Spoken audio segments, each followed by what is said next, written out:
Hello everyone, स्वागत है आप सभी का हमारे YouTube platform The Physics Game पर। मैं Parth Shrivastava, currently enrolled in Banaras Hindu University BHU। स्वागत करता हूं हमारे इस बेहतरीन से ऑनलाइन प्लेटफॉर्म पर, जहां पर हम आप सभी के लिए स्टडी रिलेटेड कंटेंट प्रोवाइड लगातार करते रहते हैं। और मैं आपको पढ़ाता हूं यहां पर केमिस्ट्री, जो कि आपके लिए बोर्ड्स पर्सपेक्टिव से, CUET पर्सपेक्टिव से और अदर एग्जाम्स के लिए भी काफ़ी यहाँ पर फ़ायदेमंद है। तो बेसिकली हम अपने इलेक्ट्रोकेमिस्ट्री चैप्टर को आज यहाँ पर ख़त्म करने वाले हैं अपने इस लेक्चर में। आज हम यहाँ पर इलेक्ट्रोकेमिस्ट्री पढ़ रहे हैं और इलेक्ट्रोकेमिस्ट्री का हमारा ये आखिरी पार्ट होने वाला है। एक मिनट पहले पेन को ज़रा चेंज कर लेते ताकि आप लोग को कोई दिक्कत ना हो। हाँ, तो देखिए, इलेक्ट्रोकेमिस्ट्री आज हम यहाँ पर ख़त्म कर देंगे। हमारा आखिरी के जो टॉपिक्स बचे हैं, बैटरीज, फ्यूल सेल्स, करोजन, इनको हम बहुत अच्छी तरीके से देखेंगे। और जितने भी NCERT के अराउंड, जितने भी उसमें बहुत सारे पैराग्राफ्स लिखे हुए हैं, मैं उनको एक शॉर्ट फॉर्म में आपको पूरा एक्सप्लेन करके आपको इंपॉर्टेंट नोट्स अभी लिखवा दूंगा। तो वीडियो में बने रहिए इस नोट्स पाने के लिए और अपने नॉलेज को बूस्ट करने के लिए। चलिए हम अपने इस वीडियो को शुरू करते हैं। तो देखिए, सबसे पहला टॉपिक आज का हमारा जो होने वाला है वो होने वाला है बैटरीज। अब आपने देखा होगा कि बैटरीज क्या होती है। बैटरीज क्या होती है? जैसे नॉर्मली लोग तो जानते हैं कि बैटरीज का जो काम रहता है वो तो हम जैसे घर में रिमोट होता है टीवी के लिए, या फिर जो आपका वॉल पर वहाँ पर घड़ी लगी होती है, उन सब जगहों पे आप बैटरीज का यूज़ करते हैं ताकि वो लगातार चलती रहे। तो बैटरीज जो होती हैं बेसिकली वो एक तरीके की गैल्वेनिक सेल ही होती है, यानी कि वो एक इलेक्ट्रोकेमिकल सेल उसको कहा जाता है।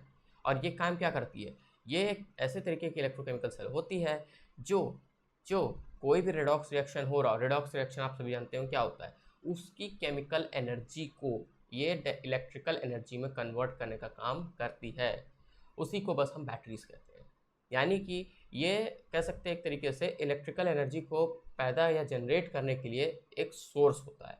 यानी इलेक्ट्रिकल एनर्जी को जनरेट करने के सोर्स को ही हम लोग बैटरीज कहते हैं। तो ये सब बातें हम यहाँ पे लिख सकते हैं। तो फिलहाल आप लोग के लिए मैं यहाँ पे लिखवा देता हूँ कि बैटरीज क्या होता है। सबसे पहले आप लिख लीजिए कि डेफिनेशन क्या होगा। तो यहाँ पे राइटिंग पे थोड़ा मत चाहिएगा, समझ में आप लोग को आनी चाहिए, बस ये सबसे बड़ी बात है यहाँ पे हम लोग के लिए, वही आपको यहाँ पे चाहिए।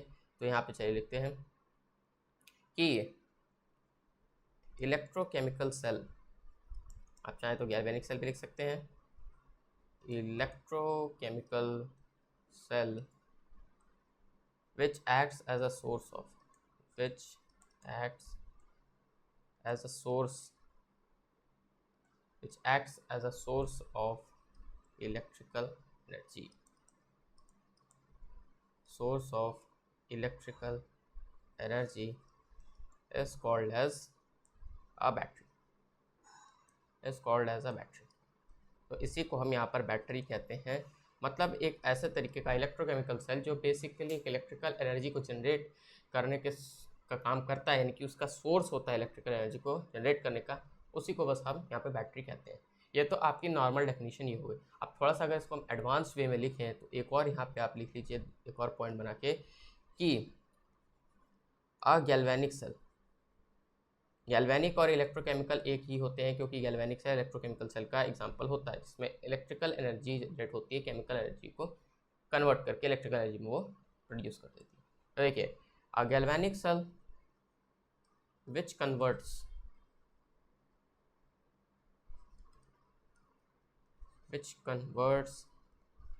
chemical energy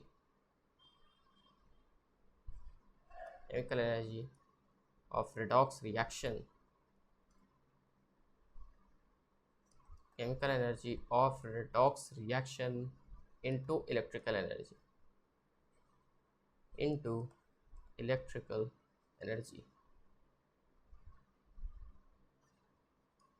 is known as a battery। तो इसी को हम यहाँ पर बैटरी कहते हैं। यानी कि किसी भी रिडॉक्स रिएक्शन की केमिकल एनर्जी को इलेक्ट्रिकल एनर्जी में कन्वर्ट करने वाले एक गैल्वेनिक सेल को या बैटरी को ही हम लोग यहाँ पर क्या कहते हैं? बैटरीज कहते हैं। तो ये आपका यहाँ पर नॉर्मली बैटरी होता है। अब बैटरी के अगर आप एग्जांपल्स देखेंगे तो यहाँ पर एग्जांपल्स में देख लेते हैं। सबसे फेमस जो आपकी एक बैटरी होती है, जो कि आपके NCERT टेक्स्ट बुक में दी हुई है, वो है आपकी lead storage battery. Lead storage battery सबसे यहाँ पर इम्पॉर्टेंट होती है और इससे सवाल बोर्ड्स और CUET और अदर एग्जाम्स में ज़रूर आते हैं। लेड स्टोरेज बैटरी उसका एक एग्जाम्पल यहाँ पर है। तो अब आप ये सोचेंगे लेड स्टोरेज बैटरी काम क्या करती है, किस तरीके की होती है, मीन्स इसका मेजर पर्पस क्या होती है उसका। तो यही अब हम यहाँ पे जानने वाले हैं टाइप्स ऑफ बैटरीज में। बैटरीज जो होती हैं वो आपकी यहाँ पर 2 टाइप्स की होती हैं, यानी बैटरीज के भी टाइप्स यहाँ पर होते हैं। तो सबसे पहला टाइप जो बैटरी का होता है वो होता है आपका प्राइमरी, यानी कि primary batteries.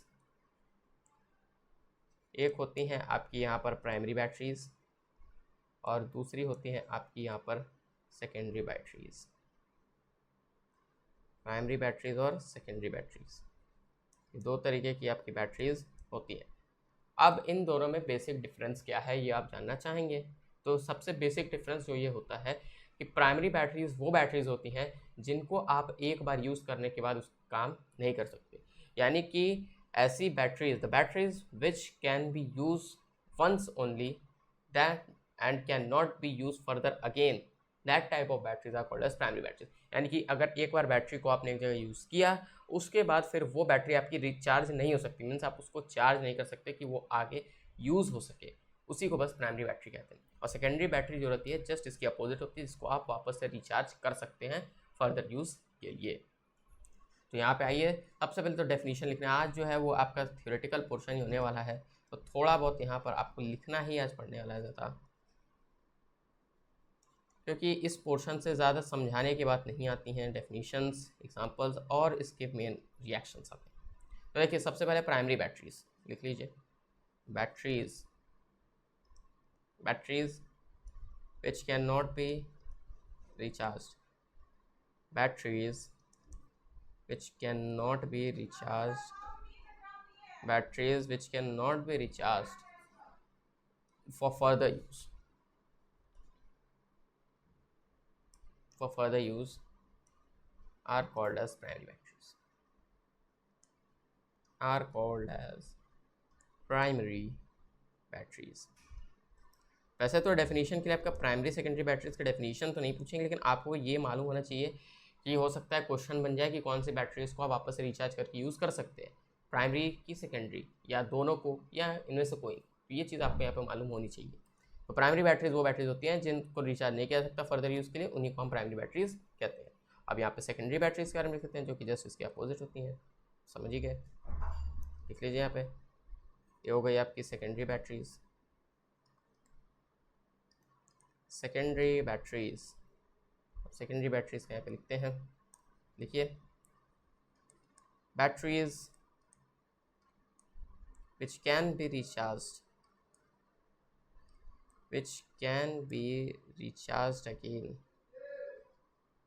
which can be recharged again for further use, which can be recharged again for further use are called as secondary batteries, are called as secondary batteries, are called as secondary batteries। तो ये होती हैं आपकी primary और secondary batteries में basic difference. देखिए जिस तरीके से मैं आपको नोट्स लिखवाता हूँ आपको वो नोट्स खुद से यहाँ पे लिखने आने चाहिए, क्योंकि बहुत लोग होते हैं वो डायरेक्टली बस स्क्रीनशॉट से अपना काम चला लेते हैं। तो वो लेना भी अच्छी बात है, लेकिन जब आप खुद से अगर लिख के अपने नोट्स को अपने हाथों से लिख के बनाएंगे अपने वर्ड्स में, तब आपको ज़्यादा अच्छा लगेगा, तब आप और अच्छे से अपने कंसेप्ट को क्लियर कर पाएंगे। जैसे कि मैंने यहाँ पे आपको डेफिनेशन लिखवा दिया प्राइमरी बैटरी सेकेंडरी बैटरी के, इसको आप पढ़िए और अपने वर्ड्स में भी लिखने की ट्राई कीजिए, तब आपको यहाँ पे पता चल जाएगा कि आपका कितना कंसेप्ट क्लैरिटी हो रहा है। तो ये आपकी यहाँ पर प्राइमरी और सेकेंडरी बैटरीज होती हैं। और अब यहाँ पर हम यहाँ पे बात करने वाले हैं इनके भी टाइप्स के। तो सबसे पहला आपका होता है यहाँ पर एग्जाम्पल लिख लीजिए, एग्जाम्पल ऑफ प्राइमरी बैटरीज।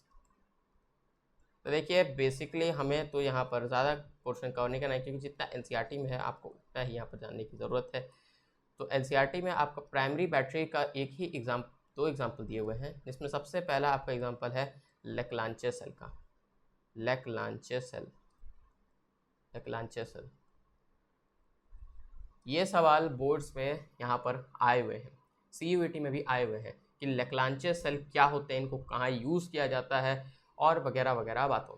तो लेक्लांचे सेल जो होता है वो आपका एक तरीके का प्राइमरी बैटरी ही होता है, जो कि यहाँ पर फर्दर रिचार्ज नहीं किया जा सकता एक बार यूज़ करने के बाद। अब आप ये सोचिए कि ऐसी कौन सी बैटरीज होती हैं जिसको आप वापस से रिचार्ज नहीं कर सकते हैं।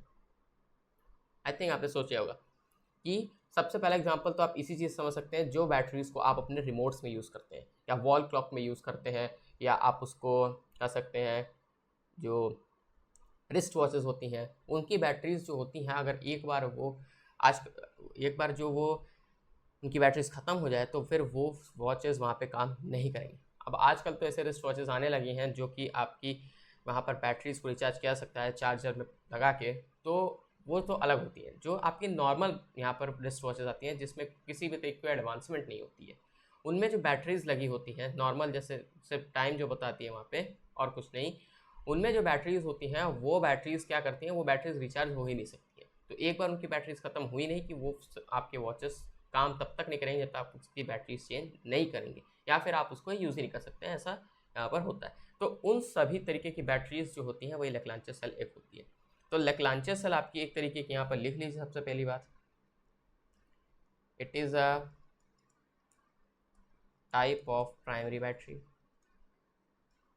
एक second, it is a type of primary battery.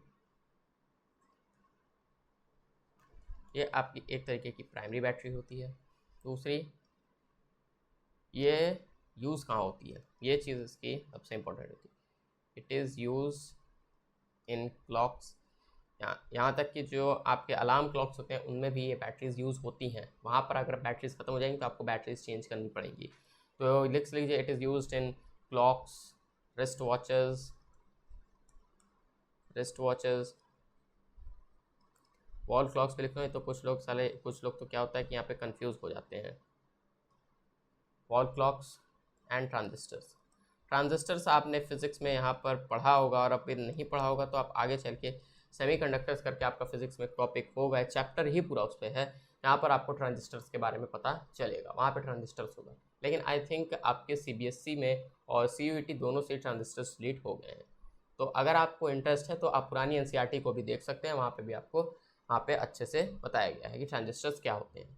तो ट्रांजिस्टर्स पे भी लैक्लांचर सेल का यूज़ होता है। अब यहाँ पे जो इसका सबसे इम्पॉर्टेंट पोर्शन आता है वो यहाँ पर होता है इसके रिएक्शंस की। तो अगर हम एनसीईआरटी में देखें तो ये जो सेल होता है ये एक जिंक कंटेनर यानी कि जिंक का बना रहता है, यानी कि ये बैटरी जो रहती है इसके आसपास के जो बाहर के पोर्शन होता है वो जिंक का बना होता है, ठीक है। और जो कि एनोड की तरह करता है, यानी कि वहाँ पर इलेक्ट्रॉन्स होते हैं, इलेक्ट्रॉन्स की संख्या वहाँ पे ज़्यादा होती है, जहाँ पे इलेक्ट्रॉन्स होंगे वो एनोड की तरह बिहेव करेगा। और उसके बाद जो एक कैथोड होता है, मीन्स इसके अंदर कार्बन की रॉड डाली जाती है। कार्बन जो रहता है उसकी एक रॉड अंदर से डाली जाती है। लैक्लांचर सेल का आपको यहाँ पर बेसिक स्ट्रक्चर जो है या फिर उसका इमेज आपके एनसीईआरटी बुक में दिया हुआ है, जैसा कि मैं आपके लिए यहाँ पर वॉच या कर रहा हूँ या देख रहा हूँ। और सबसे बड़ी बात जो इसमें रहती है कि इनके बीच में क्या रहता है कि इनका स्ट्रक्चर कुछ इस तरीके का होता है कि आसपास से जिंक का यहाँ पे बना रहता है, अंदर आपके कार्बन की रॉड रहती है और कुछ स्पेसेस इसमें खाली रहती है। उन स्पेसेस को भरने के लिए ही वहाँ पर इलेक्ट्रॉन्स होते हैं, और उन स्पेसेस को इलेक्ट्रॉन्स के होने की वजह से वहाँ पर आपको एक मॉइस्ट पेस्ट डाला जाता है अमोनियम क्लोराइड NH4Cl और जिंक क्लोराइड ZnCl2 का। तो ओवरऑल इसके जो रिएक्शंस आते हैं वो आपको यहाँ पर मालूम होने चाहिए। तो यहाँ पर अब मैं आपको यहाँ पे इसके रिएक्शंस लिख के दिखा रहा हूँ। तो देखिए, सबसे पहला रिएक्शंस, यहाँ पे टॉपिक ही डाल दीजिए, लैक्लांचर सेल के अंडर में है ये। तो अब यहाँ पे एनोड पे बात करेंगे। सबसे पहले एनोड पे क्या होगा, अब एनोड पे तो इलेक्ट्रॉन्स है, यानी कि क्या होगा, वहाँ पर जिंक होगा। तो अगर आप यहाँ से देखेंगे तो ये होता है आपका एनोड पे रिएक्शन, ये क्या हो जाएगा Zn2+ में, और इसके 2 इलेक्ट्रॉन्स, ये आपका यहाँ पर एनोड का रिएक्शन यहाँ पे दिया हुआ है। अब हम यहाँ बात करने वाले हैं कैथोड की। अब कैथोड पे क्या था आपका, क्या था, कार्बन की रॉड थी और फिर उनके बीच में मॉइस्ट पेस्ट वगैरह वहाँ पे डाले गए थे। तो कार्बन की रॉड होने के साथ साथ यहाँ पर आपका एक और चीज़ प्रेजेंट होता है, वो होता है आपका यहाँ पे MnO2 यानी मैग्नीशियम डाइऑक्साइड भी वहाँ पे मौजूद होता है, जो कि आपका कैथोड पे एक्ट करता है। और अगर हम इसके रिएक्शंस को लिखें तो ये होता है आपका MnO2 प्लस, यहाँ पर देखा जाए NH4+ होगा, और इलेक्ट्रॉन्स यहाँ पे एक यहाँ पर कम होगा। क्यों कम होगा, क्योंकि कैथोड पर आपका क्या होता है, रिडक्शन, यानी कि इलेक्ट्रॉन्स यहाँ पे लूज होते हैं, तो ये इलेक्ट्रॉन जो रहेगा ये आपका यहाँ से लूज़ हो जाएगा और फिर आपका क्या बनेगा, ये बन जाएगा आपका MnO और साथ में आपका हो जाएगा ये OH और प्लस का हो जाएगा आपका यहाँ पर क्या हो जाएगा NH3। NH3 क्या होता है, अमोनिया होता है, ये आपका अमोनिया होता है, अमोनिया देख लीजिए, अमोनिया यहाँ पर होता है। और जब इस सेल का ओवरऑल रिएक्शन हो जाता है तब इसका जो एक कॉम्प्लेक्स बनता है वो कॉम्प्लेक्स स्ट्रक्चर जो यहाँ पर होता है जिसको हम यहाँ पर क्या कहते हैं, ये आपका एक बहुत इंपॉर्टेंट कॉम्प्लेक्स होता है और इसका ये नाम होता है, ये बनता है कुछ ऐसा ZnNH3O4 और ये होल 2+। ये लैक्लांचे सेल की ओवरऑल यहाँ पर वो क्या कह सकते हैं आप, इसको केमिकल सिंबल यहाँ पर बनके तैयार होता है क्योंकि इसमें जिंक और अमोनिया रहते हैं और साथ में क्लोराइड्स भी रहते हैं। बाकी चीज़ों के लिए आप इसको आगे देख सकते हैं। इसका जो आपको पोटेंशियल मिलेगा यानी कि सेल पोटेंशियल जो मैंने अभी आपको पढ़ाया था, सेल पोटेंशियल डिफरेंस, इलेक्ट्रोलिटिकल सोल्यूशन और इलेक्ट्रो इसके बीच के पोटेंशियल डिफरेंस को हम क्या कहते हैं, पोटेंशियल कहते हैं। तो इसका जो सेल पोटेंशियल रहता है वे लिख लीजिए यहाँ पे लगभग 1.5 वोल्ट का आपका होगा। ये आपका सेल का पोटेंशियल है, यहाँ ब्रैकेट में लिख लीजिए सेल पोटेंशियल, ये आपका सेल का पोटेंशियल होता है, सेल पोटेंशियल ये होता है। तो लैक्लांचे सेल में आपकी इतनी ही बातें यहाँ पर हैं और बाकी चीज़ें जानने के लिए आप NCERT को फॉलो कर सकते हैं। NCERT में और भी अच्छे तरीके से आपको यहाँ पर दिया हुआ है और यहाँ पे मैं आपको एक चीज़ दिखवा देता हूँ ताकि आपको यहाँ पर टेंशन ना हो। सॉरी गाइज, आई थिंक आज मैं थोड़ा सा यहाँ पे मेरे को शायद नींद जैसा आपको लग रहा होगा कि मैं नींद में थोड़ा सा हूँ, तो ऐसा है क्योंकि मैं लास्ट नाइट बहुत अच्छे से सो नहीं पाया था, आप लोग के यहाँ पे प्रिपरेशन वगैरह कर रहा था, इस वजह से थोड़ी सी यहाँ पर मेरे को नींद है वो अच्छे से नहीं आई थी। ठीक है, तो अब यहाँ पे हम देखते हैं, सबसे पहला होता है आपका ये एनोड।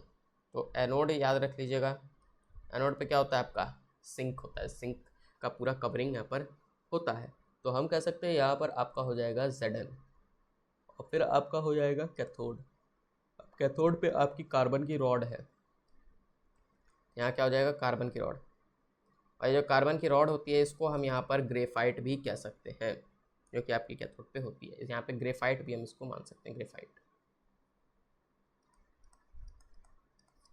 और ओवरऑल यहाँ पे जो पेस्ट रहता है, यहाँ पर एक पॉइंट पे लिख लीजिए, यहाँ जो मॉइस्ट पेस्ट होता है, यहाँ पे पेस्ट होता है, paste of NH4Cl and ZnCl2।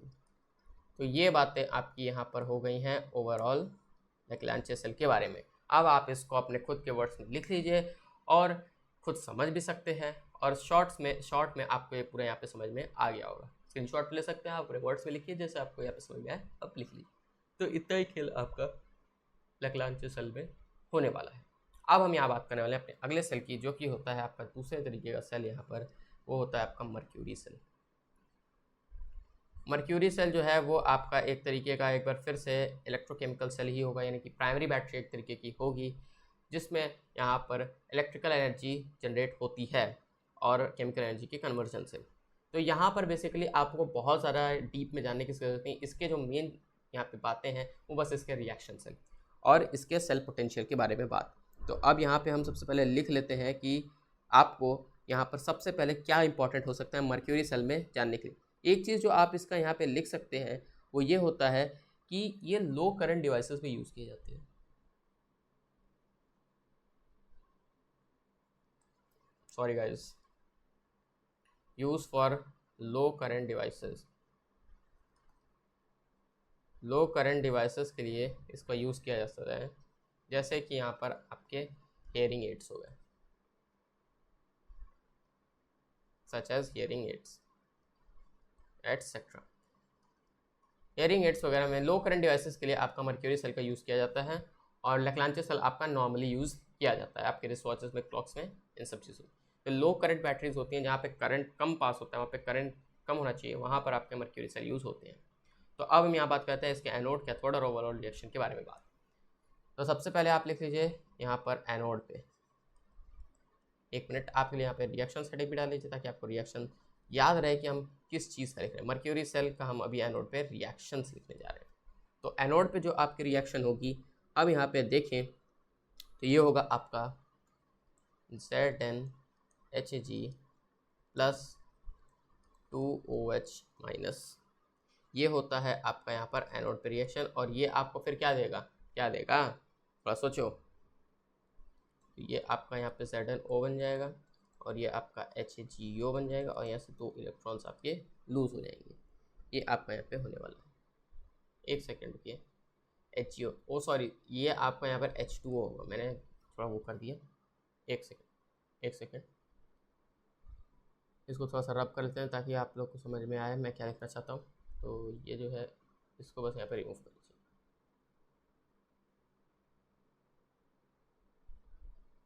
तो देखिए ये आपका यहाँ पर H2O होगा एनोड पे, यानी कि वाटर रिलीज हो रहा है, यानी वो पानी यहाँ पर निकाला जा रहा है मर्क्यूरी सेल में से। अब हम बात करने वाले हैं कैथोड पे।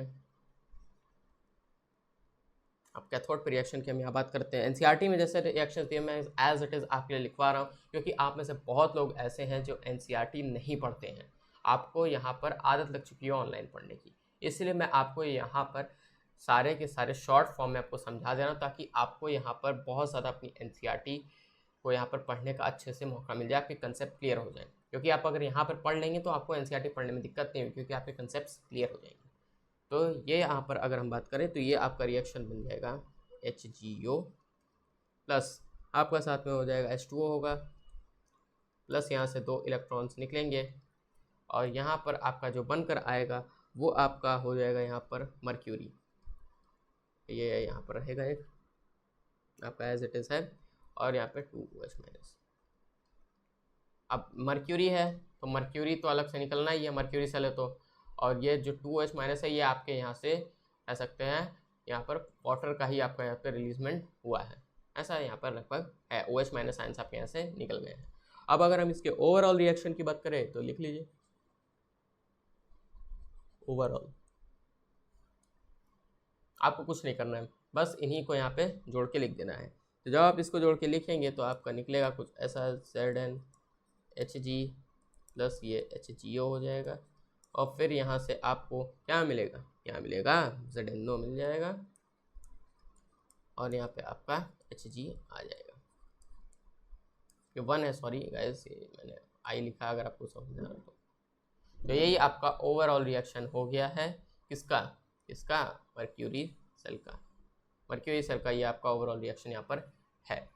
तो इतनी बातें अब आपने प्राइमरी बैटरीज के बारे में यहाँ पर जान लिया। प्राइमरी बैटरीज में इतना ही है। आपके लिए 2 तरीके के सेल हैं, एक आपका पीछे लेक्लांचे सेल है जो मैंने लिखवाया, और एक है आपका मर्क्यूरी सेल। 2 तरीके के आपके प्राइमरी बैटरीज आपके इंपॉर्टेंट उसके लिए हैं यहाँ पर, बस इतना। अब हम यहाँ बात करने वाले हैं टाइप्स ऑफ सेकेंडरी बैटरीज की, और अगर यहाँ पे हम कुछ देखें तो और लिख सकते हैं 2 चीज़ें यहाँ पर और आप लिख सकते हैं, पॉइंट बना के लिख लीजिए। एक इसका सेल पोटेंशियल वैसे पूछ सकता है CUET एग्जाम्स में या आपके MCQ जो बोर्ड में आते हैं, इसका जो होता है 1.35 वोल्ट का, क्योंकि ये छोटी छोटी चीज़ें बच्चे यहाँ पर इग्नोर कर देते हैं और इसी का फ़ायदा यहाँ पर NTA वाले उठा लेते हैं, और जितने भी अदर कॉम्पिटिटिव एग्जाम्स वाले होते हैं वो सब उठाते हैं, क्योंकि बच्चे जिस चीज़ को छोड़ेंगे वो उसी चीज़ को डाल देंगे। इससे यहाँ पर बच्चे स्कोर नहीं कर पाते हैं, अपना प्लस करने के ज़रिए माइनस कर लेते हैं। और इसका जो दूसरा चीज़ है वो यहाँ पर पेस्ट होता है आपका KOH का, यानी पोटेशियम हाइड्रोक्साइड का, और दूसरा जो होता है वो आपका यहाँ पर जिंक ऑक्साइड का होता है। तो इनका पेस्ट यहाँ पर होता है KOH और ZnO का। तो ये यहाँ पर आपका मर्क्यूरी सेल अब हो चुका है। तो यहाँ पे भी आप देख सकते हैं, यहाँ पे भी मैंने आपको यहाँ पे समझा दिया है कि लेक्लांचे सेल में क्या क्या इंपॉर्टेंट है, और मर्क्यूरी सेल में मैंने आपको यहाँ पे बता दिया। पूरी NCERT के अकॉर्डिंग मैं आपको यहाँ पर पढ़ा रहा हूँ, आपको उम्मीद है समझ में आ रहा होगा अच्छे से। ठीक है, अब हम बढ़ते हैं अपने आगे।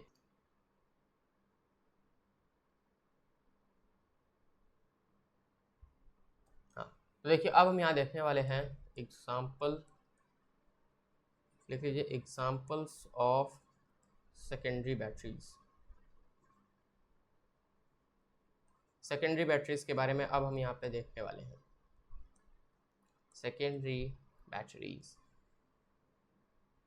तो देखिए सबसे इम्पॉर्टेंट जो आपके लिए NCERT में दिया हुआ है, सबसे इम्पॉर्टेंट पोर्शन जो आपका है इसके लिए, वो है आपका यहाँ पर lead storage battery. Lead storage battery से सवाल हर बार आते हैं।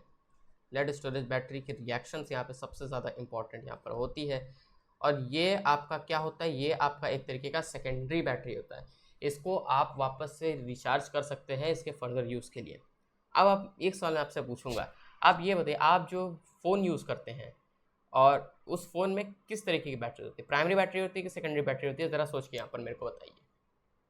तो फ़ोन जो होता है, फ़ोन में आपकी यहाँ पर सेकेंडरी बैटरीज यूज़ होती हैं। क्यों होती है? क्योंकि फ़ोन में जो बैटरी रहती है उसको आप एक बार रिचार्ज कर लेते हैं, जैसे 100% वो चार्ज हो गया, फिर उसकी बैटरी जब आप यूज़ करते हैं लगातार फ़ोन को, तो उसकी बैटरी ड्रोन होती है, यानी कि वो बैटरी गिरती है, और फिर उसको आप वापस से चार्जर में प्लग इन करते हैं, फिर वो धीरे धीरे वापस से रिचार्ज होती जाती है। तो जो आपका मोबाइल फ़ोन्स होता है, मोबाइल फ़ोन्स, वहाँ पर आपकी सेकेंडरी बैटरीज़ का यूज़ होता है।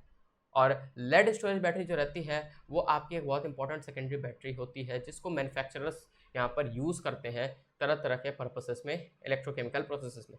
और इसका सबसे ज़्यादा बड़ा इम्पैक्ट इस चीज़ पे पड़ता है कि ये बहुत ज़्यादा एक्सपेंसिव नहीं होती है, इसका ये क्वाइट चीप रहती है, इसका रेट बहुत ज़्यादा हाई नहीं रहता है एज़ कम्पेयर टू अदर यहाँ पर सेकेंडरी बैटरीज के। तो लेड स्टोरेज बैटरी इसलिए आपकी बहुत इंपॉर्टेंट यहाँ पर होती है, मैन्युफैक्चरर्स के लिए बहुत यूज़फुल होती है। तो अगर हम यहाँ पर देखें, सेकेंडरी बैटरी का आपको यहाँ पर डायग्राम मिल जाएगा एनसीईआरटी में, आप उसको देख सकते हैं। ये ऐसी सेकेंडरी बैटरी है जिसको रिचार्ज किया जा सकता है। रिचार्ज करने के लिए हम इलेक्ट्रिक करंट को पास करेंगे ताकि अपोजिट डायरेक्शन में, जिससे कि उसको वापस यूज़ किया जा सके। अब आप सभी जानते हैं कि इलेक्ट्रिक करंट आपका, जैसे मैंने आपको एग्जांपल लेके बताया, मोबाइल फ़ोन्स में जो आपकी बैटरीज होती हैं, चार्जर प्लग इन करते हैं तो वहाँ से करंट आता है और फिर वो अपोजिट डायरेक्शन में फ्लो होता है, जिसकी वजह से आपके मोबाइल फ़ोन्स जो रहते हैं वो वहाँ की उनकी बैटरीज चार्ज होती है।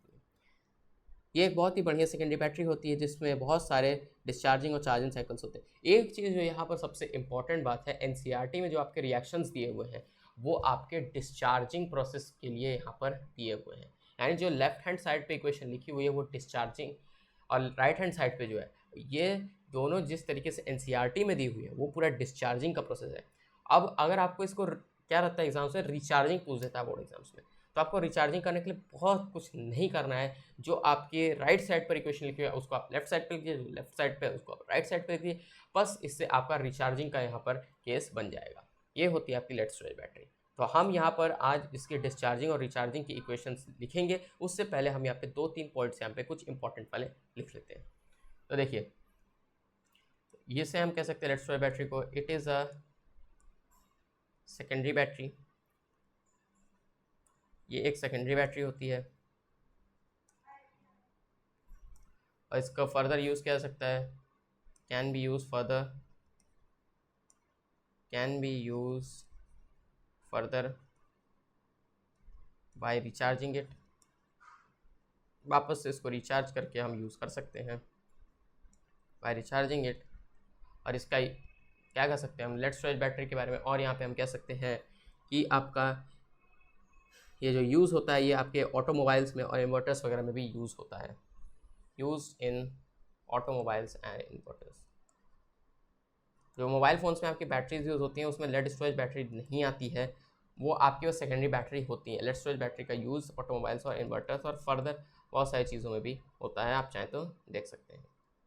तो ऑटोमोबाइल्स और इन्वर्टर्स में इसका यूज़ होता है। अब यहाँ पर हम जो सबसे पहले बात करने वाले हैं वो यहाँ पर एक लाइन यहाँ पर आप और लिख सकते हैं, यहाँ पर 38% H2SO4 का यूज़ होता है। हो सकता है कि ये पूछ दे आपसे कि H2SO4 का जो यूज़ होता है as an electrolyte lead storage battery में, वो कितने परसेंट का हो, कितना परसेंट उसमें यूज़ किया जाता है, is used as an electrolyte. As an electrolyte इसका यूज़ होता है H2SO4 का, 38% H2SO4 को यूज़ किया जाता है लेड स्टोरेज बैटरी में।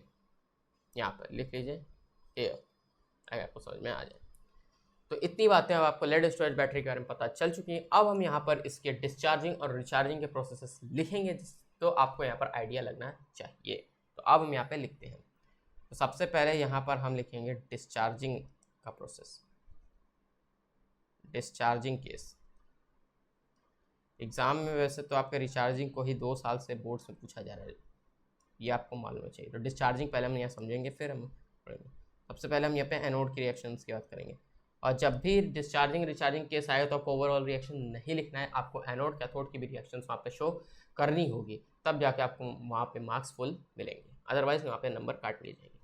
सबसे पहले हम यहाँ पे लिखते हैं एनोड पे जो आपका रिएक्शन होगा वो यहाँ पर आपका होगा लेड का, जो कि आपका सॉलिड फॉर्म में है, और यहाँ पर आपका सल्फ्यूरिक एसिड नहीं SO4 - जो कि आपका एक्वस फॉर्म है, यानी कि वाटर वहाँ पर इन्वॉल्व है। अब यहाँ पे क्या होगा, अब क्या होगा, ये आपका डायरेक्टली बन जाएगा PbSO4, ये हो जाएगा आपका PbSO4, और ये आपका यहाँ पर वापस से सॉलिड फॉर्म में होगा, और 2 इलेक्ट्रॉन्स यहाँ पे लूज हो जाएंगे।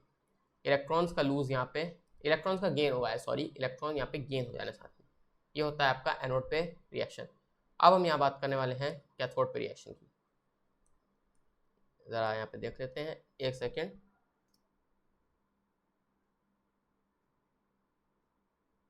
हाँ तो देखिए, कैथोड पे जो आपका रिएक्शन होता है ये थोड़ा सा लंबा होता है, लेकिन आपको यहाँ पर आ जाएगा। धीरे धीरे लिखिए, PbO2S प्लस यहाँ पर आपका यूज़ होगा SO4 - जो कि आपका यहाँ पर एक्वस फॉर्म में होगा, प्लस यहाँ पे 4H+ का यूज़ होगा, जो कि आपका एज एन एसिड यूज़ हो रहा है, और ये आपका यहाँ पे पानी के फॉर्म में है, और 2 इलेक्ट्रॉन्स का लूज यहाँ पे हो रहा है। 2 इलेक्ट्रॉन्स मीन्स यहाँ पे अब रिड्यूस होंगे, गिरेंगे। क्यों होंगे, क्योंकि कैथोड आ गया, कैथोड पे इलेक्ट्रॉन्स लूज होते हैं और रिडक्शन होती है, और यहाँ पे फिर आपका डायरेक्टली बन जाएगा ये आपका PbSO4 + 2H2O। ये आपका यहाँ पे तैयार होके आ गया है। अब यहाँ पर बस आपसे पूछेगा ओवरऑल रिएक्शन। ओवरऑल रिएक्शन अब आपको लिखने के लिए क्या करना है, एनोड कैथोड के रिएक्शंस को ही आपको यहाँ पर लिखना है डायरेक्टली आपको, लेकिन यहाँ पे सब चीज़ें नहीं लिखनी है, आपको कुछ ही चीज़ें यहाँ पे लिखनी है। जैसे आपका यहाँ पे ओवरऑल रिएक्शन में हो जाएगा Pb, जो कि आपका सॉलिड फॉर्म में होगा, प्लस PbO2 आपका यूज़ होगा, वो भी आपका यहाँ पे सॉलिड फॉर्म में ही है। जहाँ पे भी S लिखा रहता है वो मतलब सॉलिड फॉर्म, एक्वस का मतलब लिक्विड है, क्योंकि वाटर इन्वॉल्व है। ये आपका जो बेसिक डिफरेंस होता है S और AQ जो लिखा रहता है।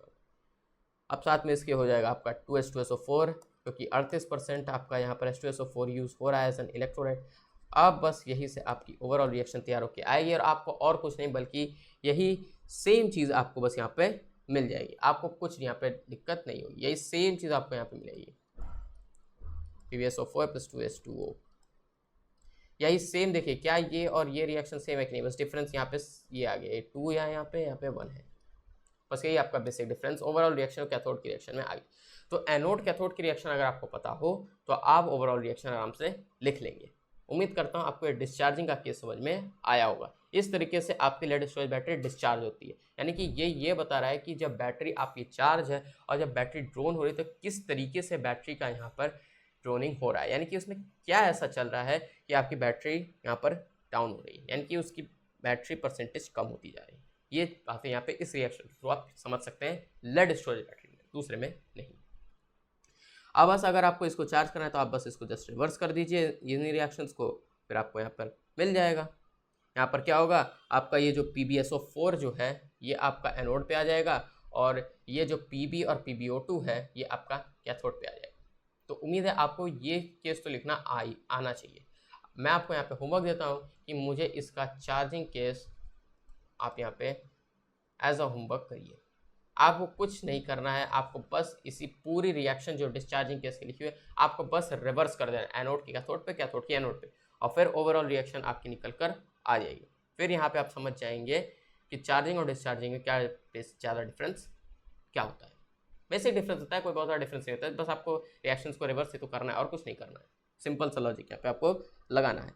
यहाँ पे NCERT में देखेंगे तो लिखा हुआ है कि बैटरी को चार्ज करने के लिए आप रिएक्शन को रिवर्स कर सकते हैं, और जो आपको PbSO4 मिल रहा है वो आपका एनोड पे आ जाएगा, और Pb और PbO2 आपका कैथोड पे आ जाएगा। यानी ये साइड जो है ये आपका जो एनोड पे है PbSO4 ये आपका इधर चला जाएगा कैथोड पे, और ये जो आपका यहाँ पर दिया हुआ है ये दोनों साथ में ये आपका कैथोड पे। उम्मीद है आपको इतनी चीज़ें समझ में आ गई होंगी। नहीं समझ में आए तो वीडियो को बैक करके फिर से देख लो, और जितना मैंने लिखवाया है उस चीज़ से आपको यहाँ पे समझ में आ जाएगा। बाकी के लिए आप अपनी NCERT टेक्स्ट बुक को फॉलो कर सकते हैं। ओके, तो अब हम यहाँ पे बात करने वाले हैं अपने एक और तरीके की बैटरी के बारे में, जो कि आपका NCERT में दिया है, जिसका बहुत ज़्यादा इंपॉर्टेंट यूज़ नहीं है, वो है आपका निकल कैडमियम सेल।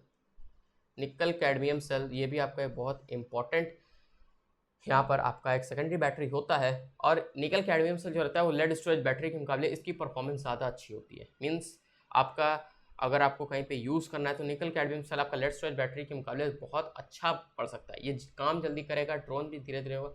इसके बहुत सारे यहाँ पे पॉजिटिव पॉइंट्स हैं, लेकिन जो सबसे बड़ी बात यहाँ पर आती है ये होता है कि ये एक्सपेंसिव होता है, जिसकी वजह से मैन्युफैक्चरर्स इसको अफोर्ड नहीं कर पाते बहुत सारे। इस वजह से इसका यूज़ जो है बहुत ही कम होता है as compare to lead storage battery. Lead storage battery को इसीलिए ज़्यादा यूज़ किया जाता है निकल कैडमियम सेल की जगह पे। निकल कैडमियम सेल का यूज़ बहुत कम होता है क्योंकि इसका ओवरऑल यहाँ पर बहुत सारी यहाँ पे इसके नेगेटिव पॉइंट्स होते हैं। सबसे पहले तो ये आपका क्या रहता है कि ये एक्सपेंसिव होता है और ये लॉन्गर लाइफ भी इसकी होती है। लेकिन क्या रहता है, ड्रोन जब होता है तो इसको यहाँ पर चार्ज करने में प्रॉब्लम होती है। तो इसकी जो बैटरी की लाइफ रहती है निकल कैडमियम सेल की ज़्यादा रहेगी पॉजिटिव पॉइंट में, और लेड स्टोरेज बैटरी कम रहेगी। इसको ये ज़्यादा अच्छे से परफॉर्म करेगी, वो इसके मुकाबले थोड़ा सा डाउन परफॉर्म करेगी। लेकिन दोनों का परफॉर्मेंस पे जैसा भी इम्पैक्ट हो, लेकिन आपको परफेक्ट यहाँ पर रिएक्शन परफॉर्म करके दे देगी, आपको समय पे बता देगी। बस ये होता है आपका यहाँ पे बस आपका एक चीज़ जो इम्पोर्टेंट है वो आपको ऐसे कभी पूछता नहीं है, लेकिन आपका ये एनसीईआरटी में दिया हुआ है, आपका ये डिस्चार्जिंग प्रोसेस के दौरान ओवरऑल रिएक्शन। तो ये हम यहाँ पे आपके लिए लिखवा देते हैं आपको, यहाँ पे इसका ओवरऑल रिएक्शन। वैसे तो ये कभी पूछता नहीं है, लेकिन हो सकता है कि शायद कभी पूछे तो आपको यहाँ पर आना चाहिए। तो ओवरऑल रिएक्शन में आप यहाँ पे लिख लीजिए। सबसे पहले आपका यहाँ पे कैडमियम एज अ सॉलिड यहाँ पे यूज़ हो रहा है। फिर आपका यहाँ पे 2NiOH दिया हुआ है, 2NiOH का होल 3 दिया हुआ है, ठीक है। प्लस आपका CDO दिया हुआ है। CDO नहीं मीन्स यहाँ से अब आपको रिएक्शन मिलेगी, आपका ये CDO मिल जाएगा सॉलिड फॉर्म में। साथ ही साथ आपको यहाँ पे 2NiOH होल 2 मिल जाएगा, 2NiOH होल 2, यानी कि एक हाइड्रोजन यहाँ से गायब हुआ, इनमें से एक हाइड्रोजन एक ऑक्सीजन निकाल दिया, तब यहाँ पे 2 OH बच गए, 2 OH यहाँ पे आ गए इसके साथ, और उनमें से एक ऑक्सीजन जो है वो कैडमियम के पास चला गया। अब यहाँ पे एक हाइड्रोजन बचा है तो वो आपका यहाँ पे अलग से निकल जाएगा और ये आपका H2O बन जाएगा, यानी कि यहाँ से आपको ओवरऑल यहाँ पे पानी ही निकलेगा। जब आप इसको खोल के देखेंगे तो आपको समझ में आएगा यहाँ पर क्या है। ओके, तो यही आपकी overall reaction nickel cadmium cell की होती है। उम्मीद है आपको ये समझ में आ गया होगा। और अब यहाँ से हमारा बैटरीज का जो पोर्शन है वो अब खत्म हो चुका है, बैटरीज यहाँ पे डन हो चुकी है। बैटरीज में इतना ही आपका दिया हुआ है। अब हम इसके आगे जो बात करने वाले हैं वो अब हम यहाँ पे बात करेंगे फ्यूल सेल्स के बारे में। तो फ्यूल सेल्स अब हमारा अगला टॉपिक होने वाला है। तो यहाँ पर आगे बढ़ने से पहले एक बार फिर से वही थॉट मैं आपको यहाँ पे फिर से याद दिलाना चाहता हूँ कि मेहनत जो करेगा तकदीर उसी को आगे बढ़ने का मौका देगा। यानी कि जब आप मेहनत करेंगे, कुछ एफर्ट्स लगाएंगे, तभी जाके आपका जो आप बहुत लोग कहते हैं कि किस्मत मेरी अच्छी नहीं चल रही, मेरे साथ ये हो रहा है वो हो रहा है, तो किस्मत जो होती है वो भी आपका साथ तब देती है, और गॉड जो होते हैं वो तभी आपको यहाँ पर सपोर्ट करेंगे जब आप अपने एफर्ट्स लगाएंगे उस पर्टिकुलर चीज़ को पाने के लिए। चाहे वो आपका सबसे बड़ा तो अभी प्लस पॉइंट ये होना चाहिए कि आपको यहाँ पर पाना है अपनी ड्रीम यूनिवर्सिटी पाने के लिए भी गॉड आपके तब करेंगे जब अपने एफर्ट्स लगाएंगे। वो देख रहे हैं सब चीज़, तब आपको यहाँ पे समझ में आएगा, तब आपको यहाँ पे सब कुछ मिलेगा। खाली रटने से यहाँ पे कुछ नहीं हो जाएगा, खाली देखने से वीडियो कुछ नहीं हो जाएगा, जब तक समझ नहीं आएगा, कंसेप्ट क्लैरिटी नहीं हुई, आपको यहाँ पर कुछ नहीं मिलने वाला। तो आपको एफर्ट्स तो लगाने पड़ेंगे, तो करेगा जो मेहनत वही बढ़ेगा आगे। तो अब हम यहाँ पे फ्यूल सेल्स की बात करने वाले हैं। फ्यूल सेल्स कुछ नहीं होता है, फ्यूल सेल्स भी आपका एक तरीके का इलेक्ट्रोकेमिकल सेल ही होता है, लेकिन यहाँ पे जो एक सबसे बड़ा डिफरेंस आता है कि ये केमिकल एनर्जी को इलेक्ट्रिकल एनर्जी में कन्वर्ट जरूर करता है, लेकिन ये कंबशन फ्यूल्स जैसे कि आपके हाइड्रोजन, मीथेन, ये सब आपके कंबशन फ्यूल्स के तौर पे यूज़ होते हैं।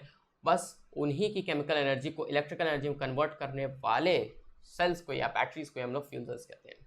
एनसीईआरटी में अगर हम लोग देखेंगे तो ये ऐसे एक तरीके गैल्वेनिक सेल्स होते हैं जो कंबशन ऑफ फ्यूल्स या कंबशन फ्यूल्स की एनर्जी को कन्वर्ट करते हैं डायरेक्टली इलेक्ट्रिकल एनर्जी में, जैसे कि हाइड्रोजन, मीथेन, मिथेनॉल के, उन्हीं को बस फ्यूल सेल्स यहाँ पे कहा जाता है।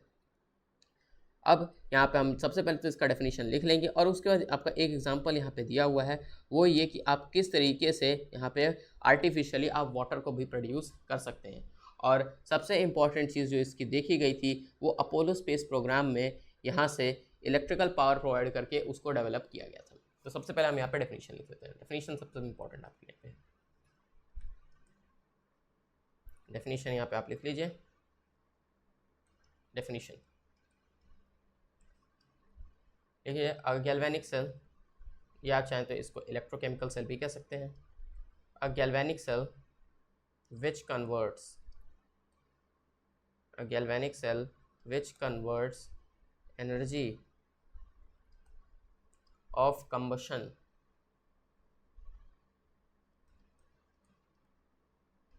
of fuels। combustion fuels भी आप चाहें तो लिख सकते हैं, combustion of fuels भी लिख सकते हैं, दोनों यहाँ पे सही पड़ेगा। तो a galvanic cell which converts energy of combustion of fuels like hydrogen हो गया, आपका मीथेन हो गया, एटसेट्रा, इसको इलेक्ट्रिकल एनर्जी कन्वर्ट कर देता है इनटू इलेक्ट्रिकल एनर्जी।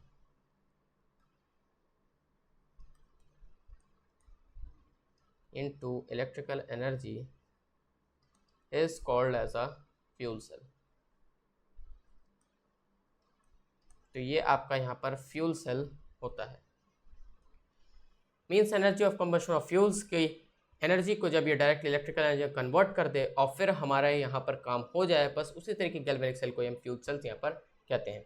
एक सबसे इंपॉर्टेंट फ्यूल सेल जो होती है वो यहाँ पर आपकी ऑक्सीजन और हाइड्रोजन के मिक्सचर के साथ वाटर को यहाँ पे फॉर्म करने की है, जो कि अपोलो स्पेस प्रोग्राम में यूज़ हुआ था। तो यहाँ पे आप एक पॉइंट और लिख लीजिए कि important example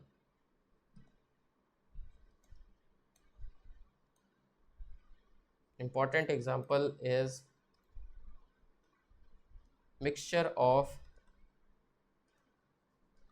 oxygen and hydrogen to form water. भाई पानी तो हाइड्रोजन और ऑक्सीजन का फॉर्म होता है, तो बस वही करना है, फॉर्म वाटर यहाँ पर ये है ताकि इससे पानी बनाया जा सके। और ये अपोलो स्पेस प्रोग्राम में भी आपका यूज़ हुआ था इस सेल का। ये लिख लीजिए यहाँ पे, this cell is used, was लिख लीजिए क्योंकि ये पहले हुआ था, क्योंकि ये हो चुका है तो इज यहाँ पे नहीं होगा, I am sorry.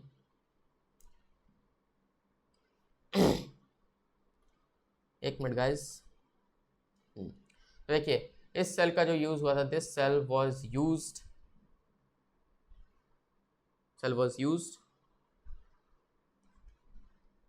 To provide electrical power, लिख लीजिए, provide electrical power during the Apollo space programme.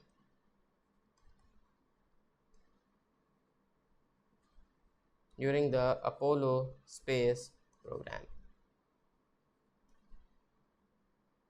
2024 में आपका जब केमिस्ट्री का पेपर हुआ था जो कि OMR बेस्ड हुआ था, वहाँ पर आपका यहाँ पर फ्यूल सेल से रिलेटेड क्वेश्चन यहाँ पे आए थे। अपोलो स्पेस प्रोग्राम के भी बारे में बातें की गई थी, तो अपोलो स्पेस प्रोग्राम के बारे में भी पूछ सकता है कि कौन सा वहाँ पर सेल यूज़ किया गया था, कौन सी बैटरी यूज़ की गई थी। तो आपको याद होना चाहिए कि फ्यूल सेल का H2O2 सेल यहाँ पे यूज़ हुआ था, ऐसे यहाँ पे ऑप्शंस में दे सकता है।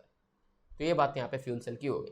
फ्यूल सेल में सबसे एक एग्जांपल जो मैंने आपको बता दिया H2 और O2 का, कि वाटर को फॉर्म करने के लिए, तो यहाँ पर इसकी रिएक्शन आपको NCERT में देखने को मिल जाएगी। आप NCERT में यहाँ पर देख सकते हैं, यहाँ पे आप देख सकते हैं कि वाटर वेपर्स जो थे उनको प्रोड्यूस किया गया था रिएक्शन के दौरान और वाटर सप्लाई यहाँ पर हुई थी। तो इसके जो इलेक्ट्रोड्स पे जो रिएक्शंस हुए थे, यानी कि H2 और O2 को यूज़ करके पानी बनाया गया था, जिससे इलेक्ट्रिसिटी वहाँ पे जनरेट हुई थी अपोलो स्पेस प्रोग्राम। यानी अपोलो स्पेस प्रोग्राम में क्या हुआ था कि H2O2 को मिला के जब वाटर बनाया गया, फिर उसको वहाँ पर यूज़ किया गया उस सेल के थ्रू इलेक्ट्रिसिटी प्रोड्यूस करने के लिए, जो कि वहाँ पे काम आया।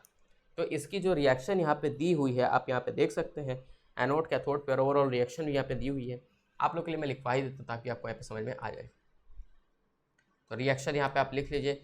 जो वीडियो को पूरा नहीं देखेंगे, बीच से देखेंगे, वो सोच रहे होंगे कि हम ये किस चीज़ की रिएक्शन लिख रहे हैं। जो यहाँ पे वीडियो स्टार्टिंग से देख रहे होंगे वो समझ जाएंगे कि हम यहाँ पे किस चीज़ की बात यहाँ पे कर रहे हैं। तो रिएक्शन आप लिख लीजिए। यहाँ पे सबसे पहले हम एनोड लिख लेते हैं। एनोड पे आपका यहाँ पे हो जाएगा, क्या हो जाएगा, तो ये आपका यहाँ पे 2H2। अब जी में क्यों है, क्योंकि ये आपकी गैस है, तो जी आपका गैस को यहाँ पे बता रहा है। और साथ में आपका यहाँ पे 4OH माइनस आयंस यहाँ पे हैं जो कि एक्वस फॉर्म में हैं। और फिर यहाँ से आपको डायरेक्टली क्या मिलेगा, क्या मिलेगा, ये आपको ऐसे वाटर यहाँ पे मिल रहा है और 2 इलेक्ट्रॉन साथ में ही आ रहे हैं। अब कैथोड पे रिएक्शन देख लीजिए, कैथोड की रिएक्शन भी इंपॉर्टेंट है आपके लिए।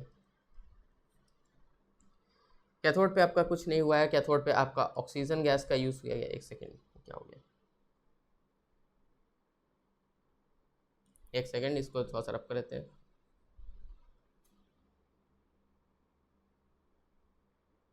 हाँ तो देखिए, तो कैथोड पे क्या हुआ, यहाँ पे O2 ऑक्सीजन गैस का यूज़ किया गया और साथ में इसके भी 2H2O को यहाँ पे पास कराया गया। 2H2O को, ये जो रिएक्शन है ये इसी की यहाँ पे बता रहा हूँ मैं।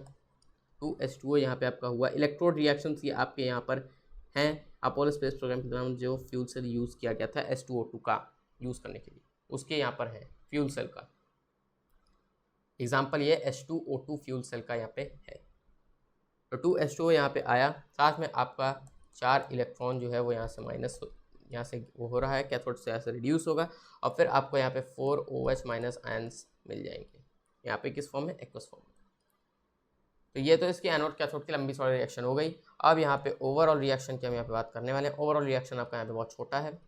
ओवरऑल रिएक्शन आपको कुछ नहीं करना है, बस डायरेक्टली आप लिख लीजिए, ये हो जाएगा 2H2 प्लस यहाँ पर O2, दोनों गैस में है, मिलके ये यहाँ पे 2H2 यहाँ पे बना दे रहे हैं, जो कि आपका एक्वस फॉर्म यहाँ पर आ गया है।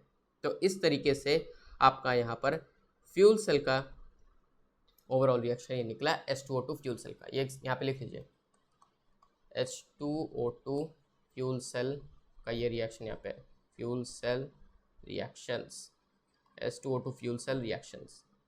ये चीज़ आपको यहाँ पे समझ में आ गई होगी। तो ये आपकी एनोड कैथोड और ओवरऑल रिएक्शन यहाँ पर होती है। तो फ्यूल सेल्स के बारे में इतनी ही बातें आपकी एनसीईआरटी में इंपॉर्टेंट है, आपके एग्जाम पर्सपेक्टिव से और भी बहुत सारी बातें यहाँ पे लिखी हुई हैं। ये बता रही हैं कि यहाँ पर अब जो फ्यूल सेल्स आ रहे हैं उनकी एफिशिएंसी लगभग 70% की होती है। आपने फिजिक्स में 11th क्लास में पढ़ा होगा कि कोई भी इंजन हो या किसी भी तरीके कोई भी सेल बैटरी हो, कोई भी 100% एफिशिएंट नहीं हो सकता है। 100% एफिशिएंसी किसी में नहीं होती है।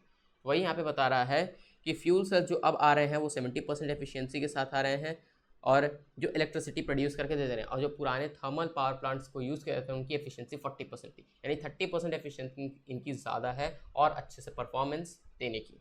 तो इतनी बातें आपकी यहाँ पे लिखी हुई हैं। और बाकी ये जो आपका पैराग्राफ स्मॉल सा दिया हुआ है पेज नंबर 56 पे, आपका बहुत ज़्यादा बड़ा नहीं दिया हुआ है फ्यूल सेल के बारे में। फ्यूल सेल के बारे में आपको बहुत सारा आइडिया लग गया होगा। अब आप इसके पैराग्राफ को पढ़ेंगे तो आपको समझ में यहाँ पर आने लगेगा। ओके, अब हम यहाँ पे अपने वीडियो के लास्ट टॉपिक पे बढ़ने वाले हैं, जो कि आपको यहाँ पर करोजन के बारे में यहाँ पे थोड़ा बहुत जानकारी देने वाला है। अरे हेडिंग नहीं दिया हुआ है, चल लिख देते हैं। तो हो जाएगा आपका कोरोजन। कोरोजन, तो अब हम यहाँ पे कोरोजन की बात यहाँ पे करने वाले हैं। अब कोरोजन क्या होता है, आपने कोरोजन नाम सुना, लेकिन बहुत लोग को अभी तक मतलब नहीं समझ में आ रहा हो। कोरोजन का बेसिक मतलब होता है जंग लगना।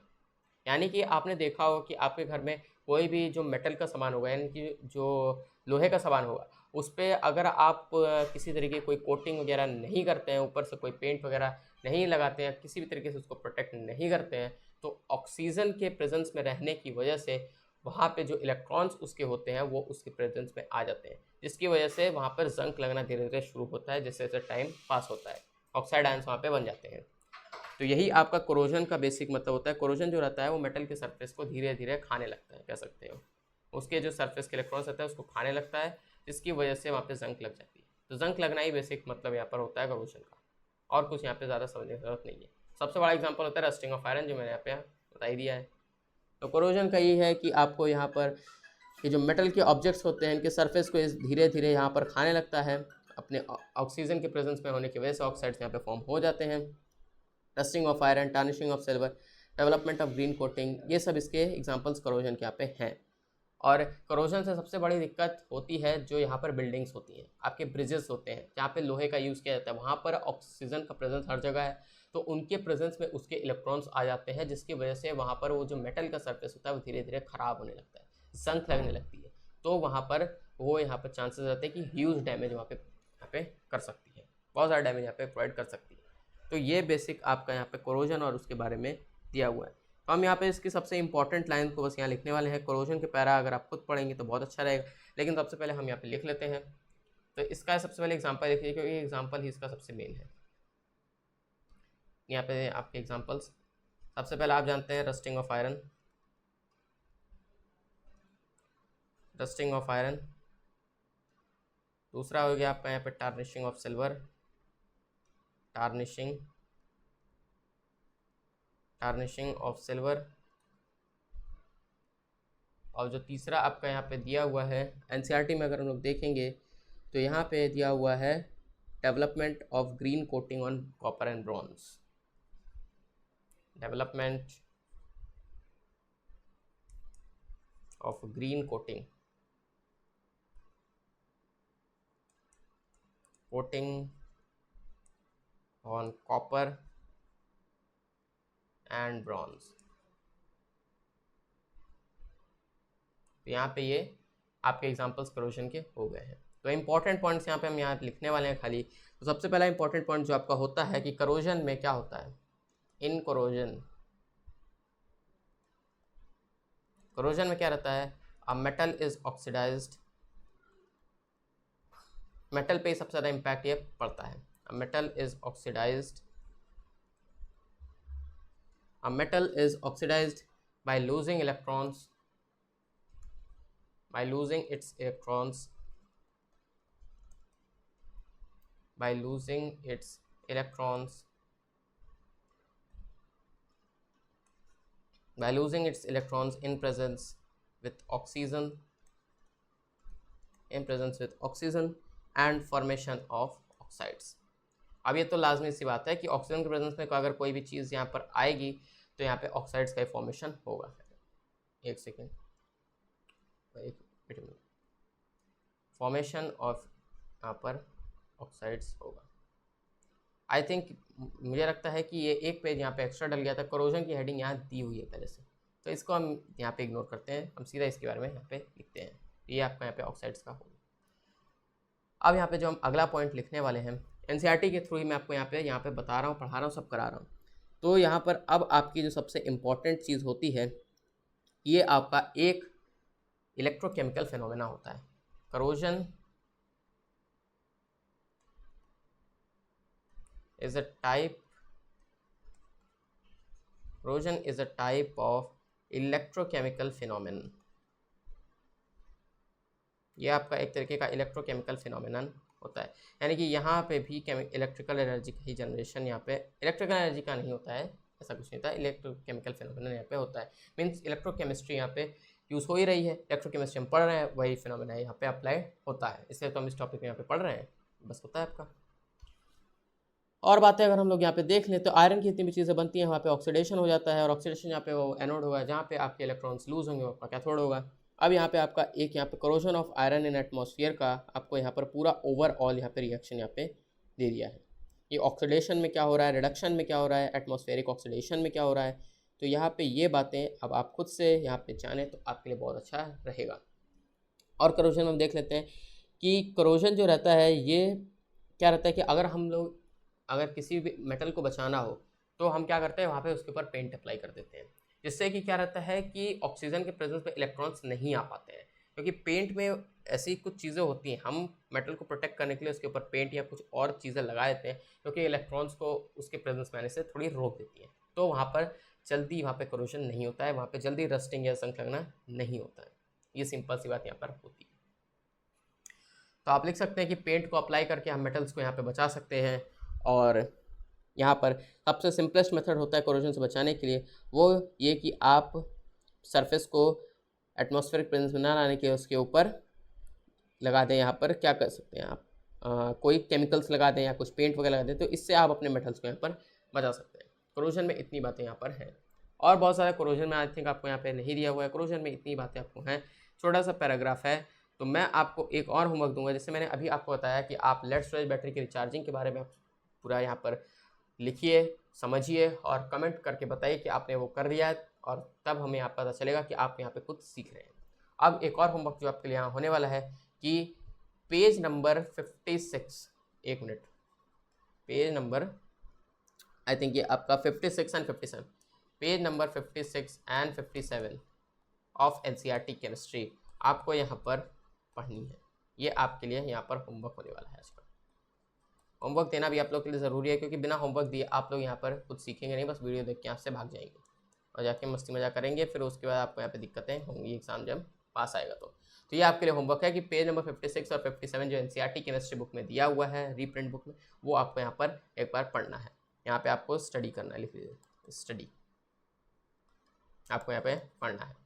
तो इस तरह अब हम अपने इस चैप्टर को यहाँ पर ख़त्म कर चुके हैं। उम्मीद है आपको इलेक्ट्रोकेमिस्ट्री के इस सारे पोर्शन, जो मैंने लगभग 5 पोर्शन शायद बनाए हुए हैं, आपको सारे के सारे पार्ट्स यहाँ पे आप देख चुके होंगे, आप समझ चुके होंगे कि मैं आपको यहाँ पर इलेक्ट्रोकेमिस्ट्री का अब एक एक चीज़ यहाँ पे आपको पढ़ा चुका हूँ। अकॉर्डिंग टू एनसीईआरटी सारा सिलेबस हम यहाँ पे चला रहे हैं। अब बाकी अगर आपको कुछ और सीखना होगा तो आप हमें यहाँ पर कमेंट करके बता सकते हैं कि हम और क्या क्या चेंजेस आपके लिए कर सकते हैं। तो अब इस वीडियो को हम एंड करते हैं, मिलते हैं फिर एक नए वीडियो में। तब तक के लिए टेक केयर, गुड बाय, मस्त रहिए। और अब हम मिलेंगे अपने नेक्स्ट वीडियो में केमिकल काइनेटिक्स के साथ। Thank you.